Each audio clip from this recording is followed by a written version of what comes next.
12 apaštalų nusprendė iš Jėzaus, iš berniuko padaryti vyrą. O, Jėzus, viskas, mintis, jokių moterų. Net surado kažkokią kurvą Jeruzalėje, davė 1000 baksų. Sako, blėt, mes tave įstumsim, žinok, į kambarį. Ir tu daryk su juo, ką tik nori, bet kad jisai jau net išeitų jau vyru.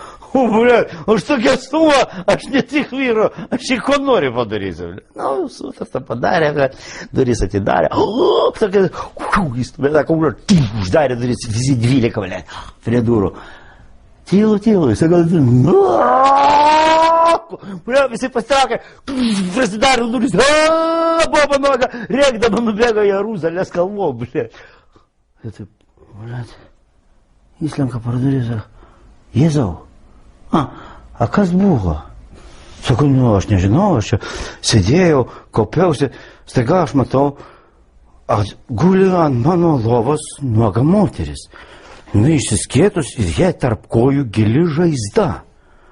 Aš atėjau, pridėjau ranką ir užgydžiau.